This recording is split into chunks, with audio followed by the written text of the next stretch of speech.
Okay, yesterday you bugged me so much about how to play chess that today I'm going to teach you how to play chess. But before you can begin, you have to know the names of all the pieces and how they move. So, first up, the front row is the pawns. The pawns can either move one or two squares ahead to begin with and then one square thereafter. On the corners, we have the rook. And the rook is the piece that can move either ahead or back or left or right for as many squares as they want. Next to the rook is the knight, which is in the form of a horse's head, and it moves in an L-shaped direction. For example, if you want to move ahead, you have to move 3 squares ahead and 2 to the left if you want to go left, and the same 3 and 2 if you want to go to the right, or backwards, you go 3 and 2 to the left, or 3 and 2 to the right. Next, we have the bishop, and the bishop moves diagonally. It can either move from upper left to lower right, or upper right to lower left, for as many squares as it wants. I'll skip over the king for now. Next, we have the queen, and the queen can move in any direction she wants for as many squares as she wants, ahead or back or left or right, in either direction diagonally.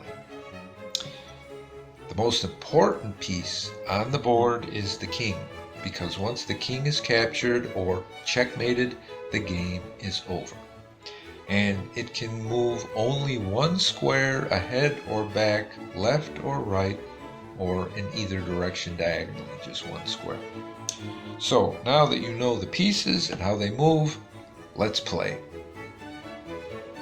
I thank you for explaining the game to me, but there is a major problem that I don't understand.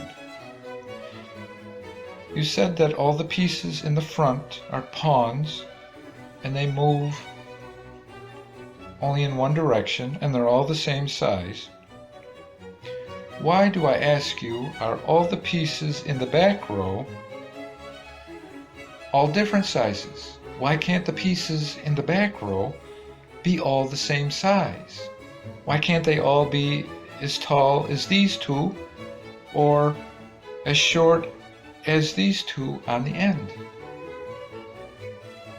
And I don't understand why all of them have to move in all different directions and in all different number of squares in the same move. If you take all these pieces and you move these pieces ahead, and then you compare them with the pieces in the back that either move up or down or side to side or diagonally, why can't one piece move in a specific direction? Why can't these pieces move either up or down or side to side or horizontally or diagonally? I don't understand. It's too confusing. It's just too confusing. And another thing I have to ask you, who thought up of this game? Who thought up of this game that have all different size pieces? And not only that, but they're all different sizes. And like I said, they move in all different directions. Who thought up of this game? Well, to kind of answer your question, I was reading one time that the game started probably in India, the country of India, around the year 600. And then it spread from there to Asia, throughout Asia, and then eventually spread into Europe. And when it got to Europe, it's like only the royalty could play it, like kings and all that. Kings could only play it. But then as it gained more popularity, then everybody played it. So not only the royalty played it, but everybody played it. So I hope that answered your question, so we can play the game. I thank you very much for explaining to me who thought up this game. But I have one major problem with that. If they all lived thousands and thousands of years ago, then how can the pieces have been determined to be plastic?